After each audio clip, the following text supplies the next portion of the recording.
evening and welcome to the new London Palladium Show. And I must say, it's very nice to be here tonight and see you all. As it happens, we've got a wonderful show lined. Bit of a tough audience. This is ridiculous, Jack. Dear, oh dear. It's like a scene from an old gangster film, isn't it? All we need now is for George Raft to step out of the car. Anyway, as I was saying, the thing is...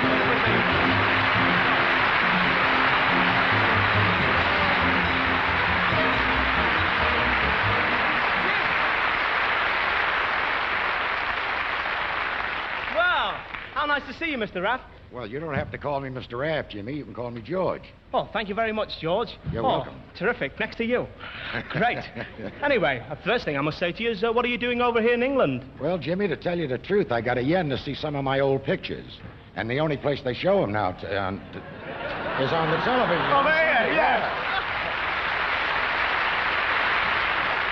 They have to be on the early show here in America. They're on the late, late, late show. Oh, it's great to see you. Tell me, how is the gangster business in America? Well, Jimmy, it's pretty horrible. I mean, everybody's gone legitimate. Oh. There's no more mobs. There's no more public enemies. No more public enemies? What about our parking warden meters? Meter wardens, I meant to say, yes. Well, we both made a flop at the beginning. That sounds good, doesn't it? Right. So much for a live show. Now then. Back to the script. Well, those guys, Jimmy, you know, I've only been here a week, but I've had more trouble with those fellas than I had with J. Edgar Hoover and the FBI men. Well, you had a bit of trouble with them recently, didn't you? Yeah, we read about it in the papers. Yes. I had trouble with them. You get over it all right? Well, I'm here. Oh, it's great to see you. Actually, you know, I saw all your films. You did? I love them, yeah. I used to love the way you used to come on. Short hat and that. You used to go, okay, you guys, see. I'm going to tell you what to do, Georgie. Wait a minute. All right, wait a minute. You're doing Jimmy Cagney. Another... I know, I remember you, Little Caesar. This town isn't big enough for both of us, Georgie. Get out, see? No. All right? That was it, wasn't it? No, that was Edward G. Robinson. My gimmick was this.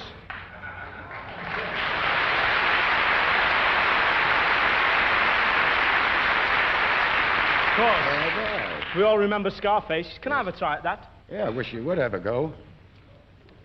Say, you do it very well. I'm glad you weren't around in those days. How about that, eh? Now do it without looking. Sure. All right, George. Anyway, you know, you played some fantastic... You're not supposed to notice that. Right. Had a bad week. Listen, you played some... Jimmy, I wanted to ask you one question before. Yeah? Are there any rackets over here, like the number rackets? Oh, we've got that here. Yeah. My mother goes every night, the bingo. Yes. It's the same all the world over, isn't it? When you think of it, you appeared in lots and lots of films. Yes, I did. I appeared in 105 motion pictures. But in 105 motion pictures, I died in 85 of them. Sounds like me on the clubs. I died on 85 clubs years ago, They're still demanding their money back, believe me. Now then. The only thing I can tell you where they're both living as dying as men I've ever known. That's about true. Yeah. Tell me, was there any film you didn't get killed in? Yes, I made a picture with Wallace Berry about 30 years ago called The Bowery. And at the finish of that, if I can remember, I marched off to war. That was at the end. That's the end. If it had run another reel, he'd have been killed in action, I bet. I finally became a straight man for a comedian. Well, it's great to see you. Well, it's nice to see you. Hey? Say, you don't mind if I take my coat off, do you? Don't go for it, George. Jimmy. I saw this happen in Scarface and you killed the bloke. Now, don't go for it. Really? I'm not going to do anything. What do you got behind there? Just a comb, that's all. Oh. A comb there, that's all. You don't mind holding my coat, do you? Not at all. It's a pleasure. Finally. Right, Georgie. All right, Georgie. Great. You know, when I told my mum, I rang her up tonight. I said, guess who's come on the show? Because he's over in England. I said, we got George Raft. She said, oh, wonderful. What a great dancer he was. I couldn't believe it. Listen, I'm laughing. I didn't know you were a dancer. Yes, I think I started my career as a dancer. And I introduced some dances in America. I introduced a dance called Bolero, which I made a picture of. And I also introduced the French tango in America. And in 1926, I introduced the dance here right in this country. That's great. I worked in a place called the Florida Club. 1926. That's almost a long way 40 back. years ago. That's terrific, isn't it? How about dancing for us tonight? Well, Here you are.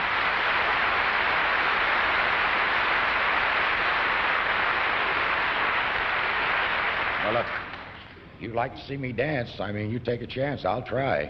Sure, they'd right love with it. you? And the viewers at home. We'd all like to see it. Well, I'll be very happy to. But, Jimmy, I used to do this dance very fast. Sure. I want you to see how I slowed down. Great. Give me an introduction. Thank you. Thank you.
my quarterback?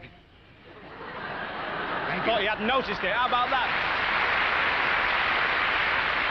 That was great to get George on. He came on very short notice. Wonderful. Well, right now, folks, is our singing spot on the show. And we have a young man. He sings in English. He's from England. He sings over on the continent in Zurich and Vienna. His name's Nigel Douglas. He'll be singing some beautiful songs for you in a moment. And then we have Paul and Barry Ryan, two young boys you saw in the audience last week. They're making their debut on the Palladium this week. Let's have a nice welcome for Paul and Barry Ryan.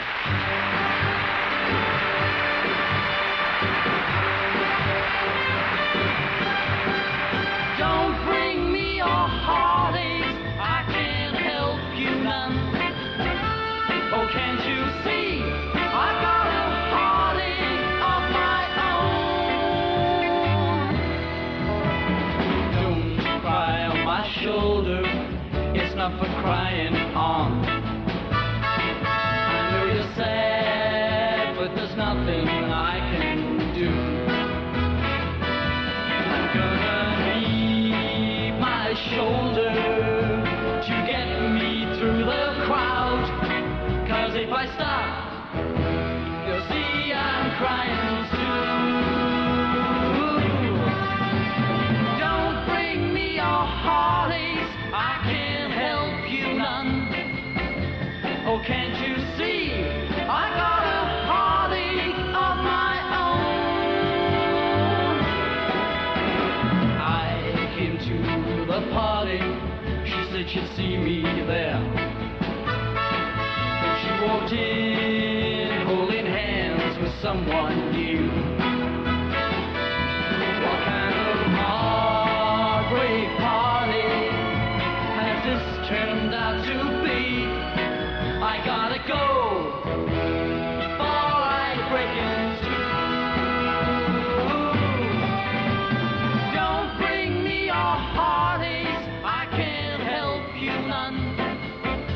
Oh, can't you see? I got a heartache of my own. They've been so close since they walked right through that door. I gotta go, I can't stand it, I can't take it anymore. So don't bring me your heartaches, I can't help you none. Oh, can't you see? I got a heartache of my own. One of my own. One of my own. One of my own. One of my own.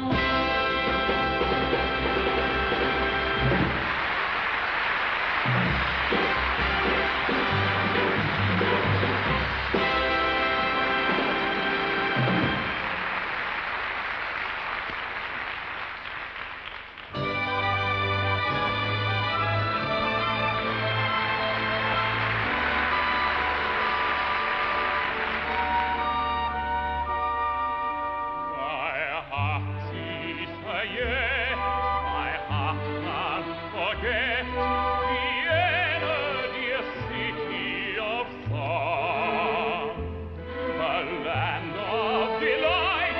By day and by night is there all my dreams still belong. The whispering breeze in the blossoming trees, where every new day seemed like spring. The waltzes we danced, to lovers entranced, what rapture these memories bring. And sometimes I hear a song from the past that calls, come home at last.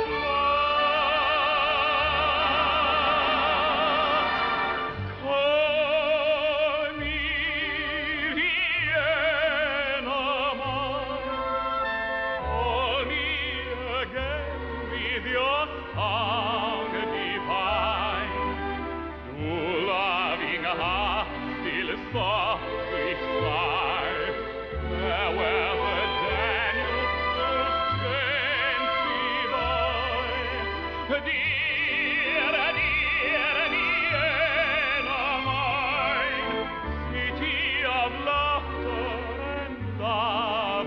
wine, slumbering still in the moon's silvery beams, dear city of my dreams.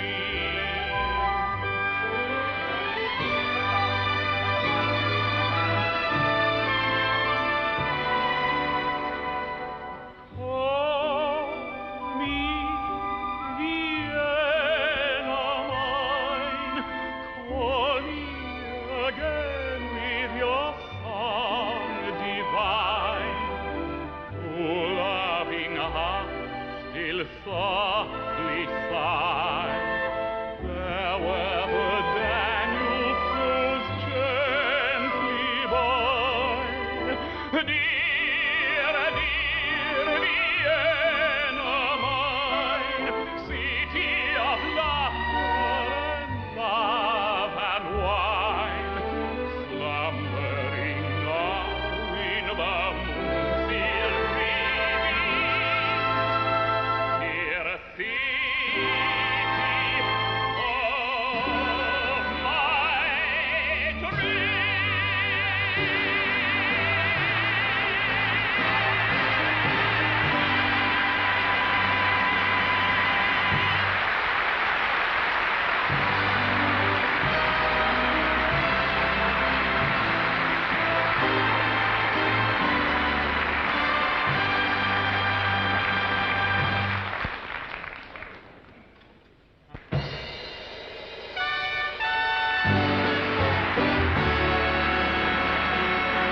Thank you. Not getting that one back. I pinched it while he went off. Now then, I tell you, it's been show week in London, you know. We had the motor show and the hangovers, the dairy show, the underhangs, the hang-unders. Yes. Well, on the dairy show, I used to work on a farm. I went up to the farmer. I said, "Good morning, farmer. Can you use me on the land?" He said, "No, we've got special stuff for that." Well, yes. It's plugging the milk that counts. I think this milk is great. Drink a pint of ink a day. That'll make you right. Yes. Oh, you've got to use these adverts. Please, you weren't sure. I'm not kidding you. I saw all the shows this week, and they had a big show at the Palace. They were all there, weren't they? Let's see, there was Frankie Vaughan, Ina, the Beatles. If it goes on in show business, just imagine how it's going to be. You can imagine there'll be Dame Cilla Black, Lady Lulu,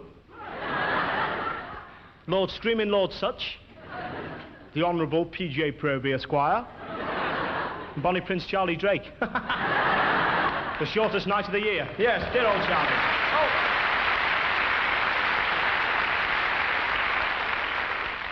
Well, talking of honours, this fella deserves honours the way he's been tricking us all day. The very charming, terrific conjurer, comedian, David Nixon.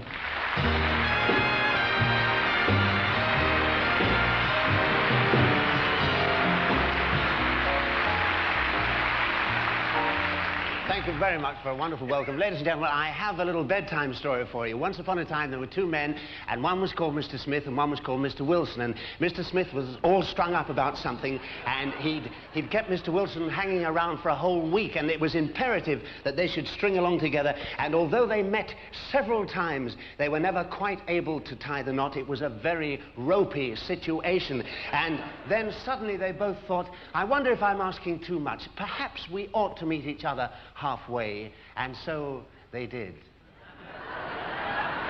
And they lived happily ever after. I've got a card trick for you tonight, ladies and gentlemen, and I must be honest about this. This is not a new card trick. As a matter of fact, I remember showing this many, many years ago to a man called John Logie Baird, and he said, Mr. Nixon, everybody ought to see this marvelous trick, and so he invented television. Now, I need a little help with this, and just to save time, I don't want to waste seconds really on a live show. I asked one of the chief attendant to pick out somebody with a kind face somewhere near the front, and he has, and he's showing him up onto the stage, but he didn't know until this moment that he was coming up on the stage. May we make him welcome, because he may be nervous. Thank you very much indeed, sir.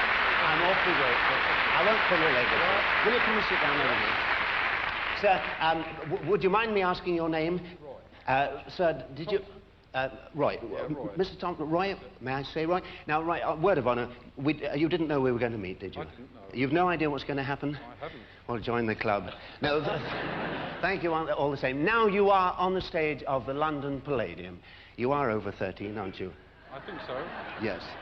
Not that I'm superstitious, but they're a bit funny. You know, you have to be 13. Sir, do you play cards? I do. Would you shuffle the cards for me, please? Will you give them... Have a look at them first, if you like. May I ask what you do for a living? Do you mind me asking? I'd rather keep that a secret. You'd rather keep it a secret? Fair enough. So would I.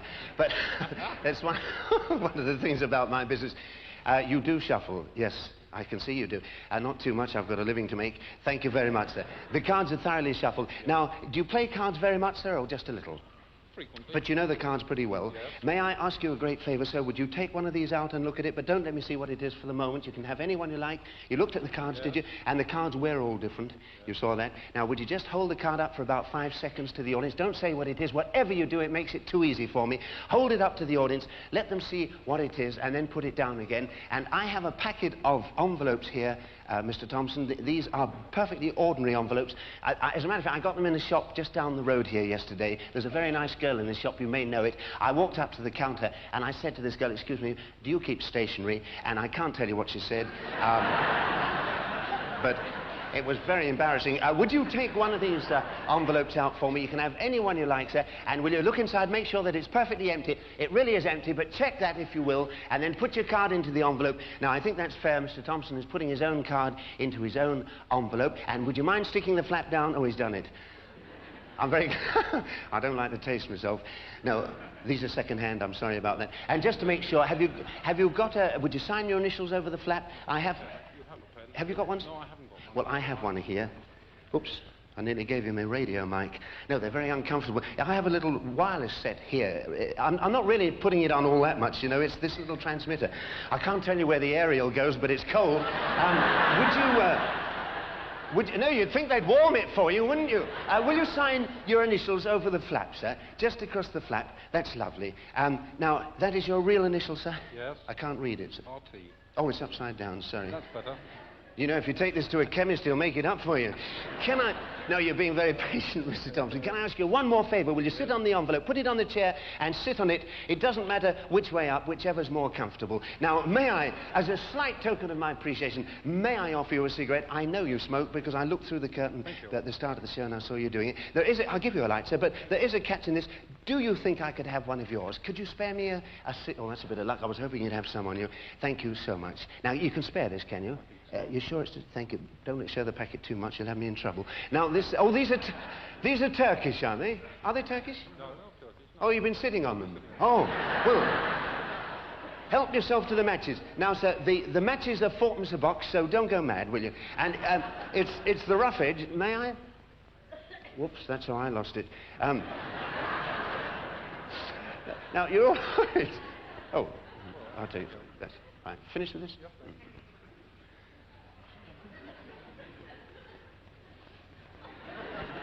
Oh, it's gone down the little hole.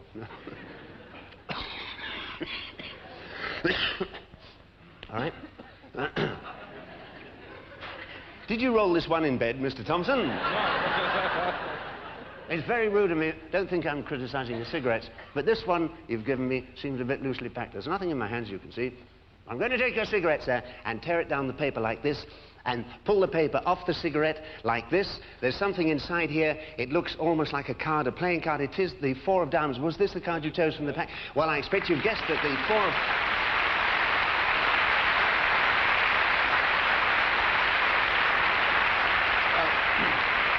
Now, it can't be in 2 places at once, so will you take hold of the envelope again? And I wonder if you'd stand up for this bit. Would you come over this way just a touch? And it is your signature. Will you show the audience in case the cameras can pick it up? Is that the one you signed, sir? Yes. Word of honour. Yes. I haven't had a chance to tamper. Would you tear it open any way you like along the top of the sides? Tear the side or the top of the envelope open. This would be a marvellous trick if it works. Can I show the others? Now, that leaves you, sir, just with the tobacco from your cigarette. Thank you very much. That was extremely kind of you, Mr. Johnson. Very nice of you to help me. And I think you'll agree, ladies and gentlemen, that Mr. Thompson was an extremely good sport. He didn't know he was coming on the stage. And my man, Tarbuck, will show you back to your seat, sir. Tarbuck, will you put this gentleman in the 4 and 6s, please? He came from the 3 and 9s, but we'll put him in the 4 and 6s. Thank you very much.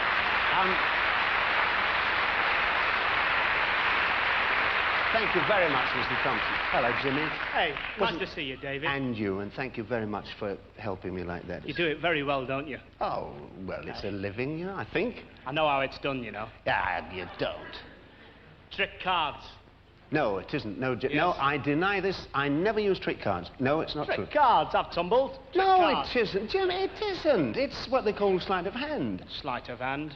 Yes, Listen, you couldn't do it with my cards. I do it with anybody's cards. No, you couldn't. I can do it with anybody's cards, Jimmy. Well, hang on, I've got my man on the side. I'll get him to bring the cards on. Charles? All right, if you insist. Oh, Thank you, Charles. is that your man? Yes. How long's he been with you? It's a fella. Oh, is it really? Oh, been here a long time. Jimmy! Not that long. Now then. No, seriously, you want me to do a trick with these? Yes. Well, look, there are 3 cards. What can I do? I'll tell you what, we'll do Find the Lady, but we'll do it with the ace. We call it Chase the Ace, and you have to see where the ace goes. Okay. Now, there's an ace, and a 3, and a 2. Now, look, I'll put them on the chair, the 2 first, and then the 3, Yes. and on top of that goes the ace. Now, just to make sure you're paying attention, that's one you've got to watch, and where is it now, Jimmy? That's the ace, that one there. One at the end? That's it, No, yeah. the ace is in the middle, Jimmy. Now, watch a little more carefully. Now, you have to watch very, very carefully. Look, I tell you what. The 3, the ace, and the 2. I'll put the 3 on the table here. There's on the table the there. 3 on the table. The ace over here on the chair, right? And I'll hold the 2. Now, which is the ace? Ace is on the chair. No, that's the 3, and the ace is over here. Look, let's try it again. You're beginning to catch on. Now, ace, 3, 2, right?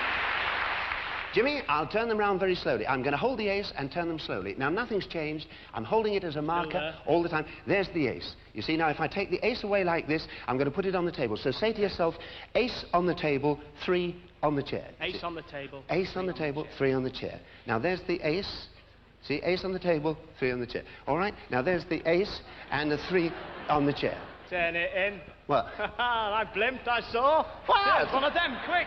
What do you mean? You've switched it, it's over there.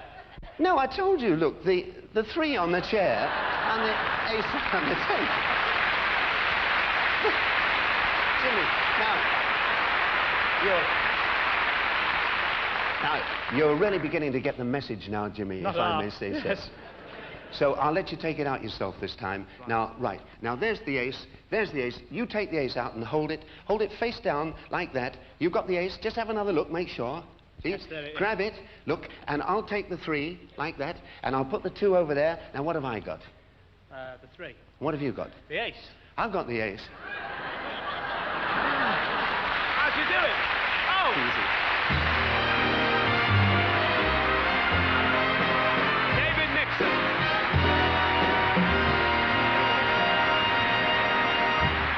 Lovely. Just shows you. You don't need a Beatle haircut to be a success in show business. Well, folks, right now it's celebrity time at the new London Palladium Show. And it is great.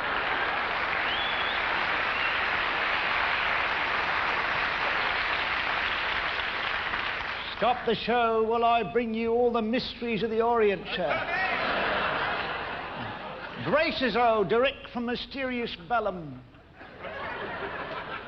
Eric Braces, oh, I will show you a trick, sir, removing the braces to the seams of your underpants without touching your vest. Such has never been performed except before royalty. On it. Steady now. I've had the operation, I'm going to tell you that. 1, 2, 3! There, a triumph of my...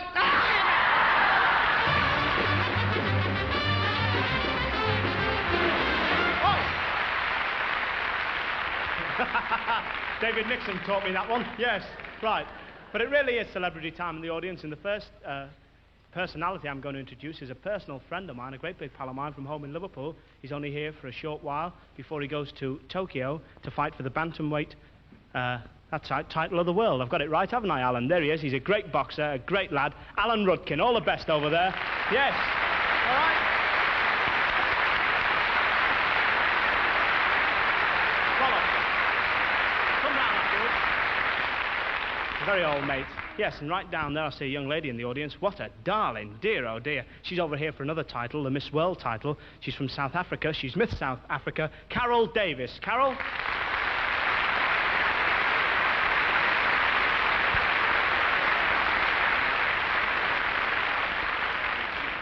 We sent Harold Wilson and got her in return. That's not a bad swap, is it? Nice to see you. Over there, I see an old pal of mine. Great to see you in the audience. He used to work here, knocking on the doors, telling people, you know, what time they were on. Then he came back. He topped the bill here on many occasions. He's just opening in a new show in London called How Now, Brown Cow. Our very own Dickie Valentine. Dickie.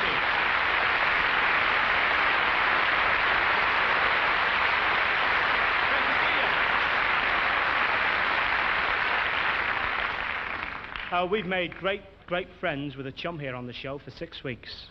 He's an American choreographer. This is his last show with us tonight. We're sorry to see him go. And tonight he's going to dance on his own. I say on his own, he's going to be featured on his own with his dancers. Ladies and gentlemen, Hugh Lambert with the Palladium Dancers.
Who's he with?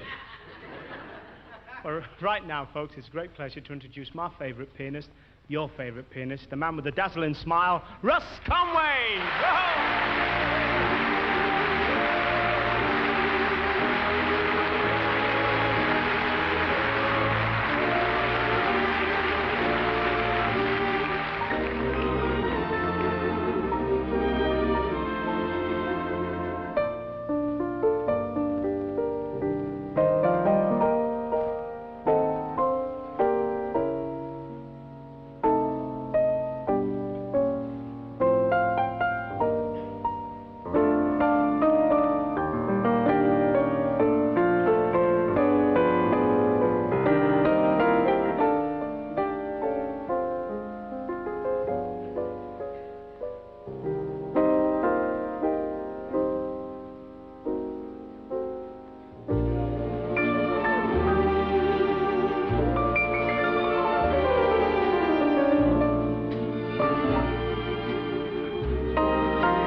See?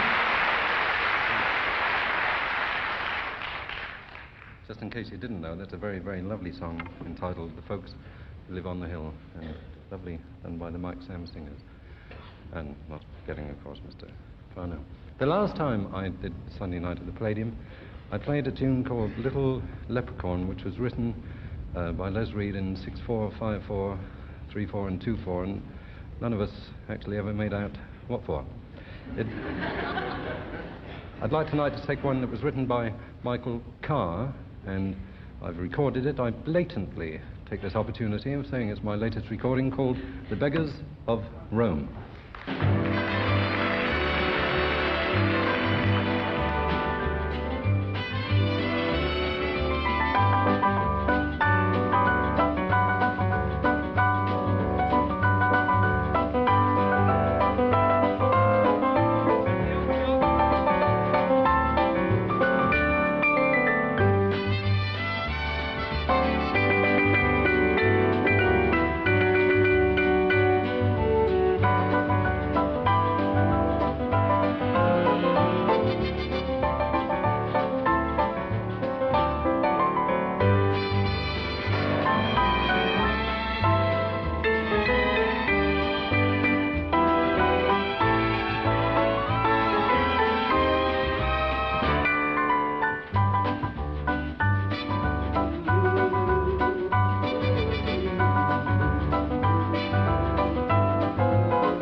Well, wasn't that great? Russ Conway, thank you, Russ. Well, what can I say? You've seen him twice running on and off. He's been driving us mad in the greatest possible way today. The crazy, unpredictable Spike Milligan.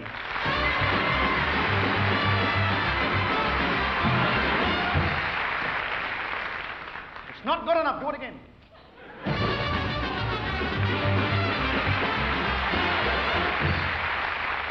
Thank you, thank you. Yes, it's lovely Spike Milligan. A smile, a song, and a pair of reconditioned teeth. Now, I suppose you're all... Simmer down. I suppose you're all wondering why I've asked you here tonight. Well, I tell you, dearly beloved brethren, we are gathered here this evening in the sight of Val Parnell and his creditors to make money. Well, tonight is not the 104th anniversary of the death of Chopin. So, to celebrate that occasion, I was going to play one of Chopin's etudes, and then I thought, why should I? He never plays any of mine. Anybody do it? Instead, a little poem that I wrote. A little poem by Spike Milligan. There was a young man called Wyatt whose voice was remarkably quiet. And then one day, it faded away.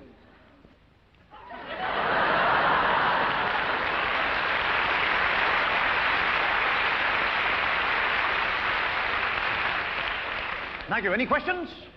Right, keep taking the tablets. How about some music? This is the wreck of a song I used to have in a variety act once. That's all that's left of it. Oh, Laura is the face in the misty night. I didn't make it sing. You can't. Footsteps that you hear down the hall. I'll never forget Laura's face or her footsteps. The laugh, listen, that floats on a summer's night, that you can never quite recall. And you see Laura on a train that is passing through.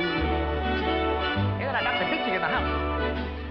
Those eyes, how familiar they seem. She gave her very first kiss to you. I'll never forget that first exciting kiss.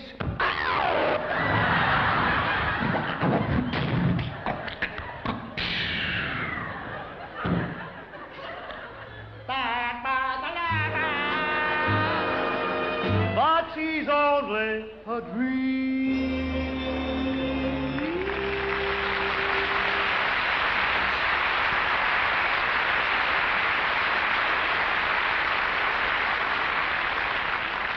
Thank you. Well, tonight, we weren't supposed to have in the audience tonight another celebrity, and she didn't make it. Sophia Loren, well, Sophie Loren, Jerry looked at her. But she couldn't make it. She was ill, and she sent us a telegram, and I thought I'd like to read it.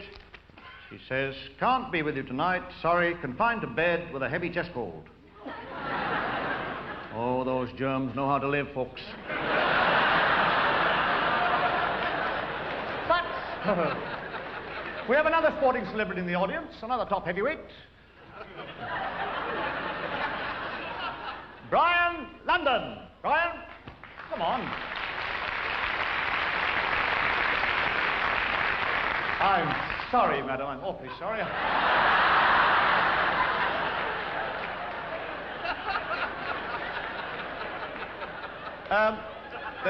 You've got the sort of face that grows on you, you know. If it grew on me, I'd chop it off. There's been a spate of Scottish folk songs on television. We've had the Height Weather Club, and others, and what was it, Haggis Anonymous. And all these folk songs, they all sound the same. They all look the same, sound the same. It's like this. I'll make it up as I go along. This is the truth. Oh, get the feeling we next you. Sing for the diddle-ay-do, for the diddle-dee, for the diddle-ay-do, diddle-dee. Oh, there was once a little fellow, and he lived next door. And on the other, and his name was Johnny Blaw, singing for the diddle-ay-do, for the diddle-dee. Oh, then something went wrong, and he went off to the war. He had something shot off, and he never saw it anymore. Then they... steady down, folks, steady down. Then the sad bit, they go. Oh, and they laid him on the heather, and how that poor lad bled. They asked him what his last wish was, and this is what he said. How the diddle-ay-do, how diddle-dee, keep the Pope off the moon. Now then.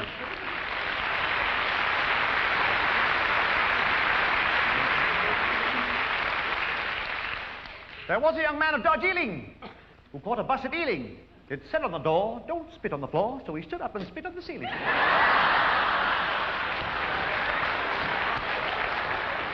And now, while I'm completely out of my mind, I'm going to do the impossible. I'm going to do a condensed version of the violin solo by Rimsky-Korsakov called The Bum of the Flytleby.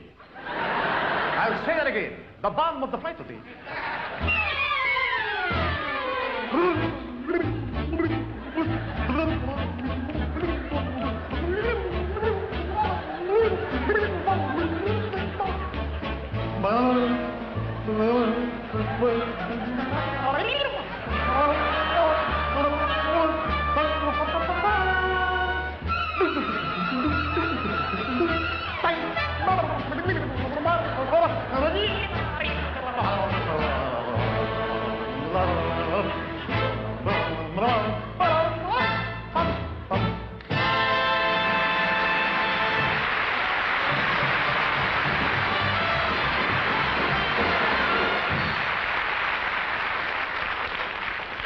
The boy stood on the burning deck when saw that he had fled. Twit.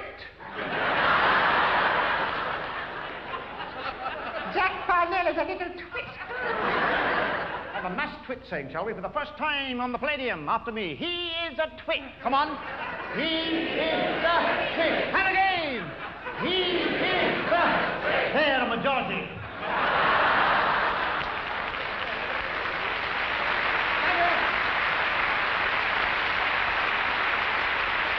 Thank you. I hope you know what you're doing. And now, English teeth. English teeth, shining in the sun.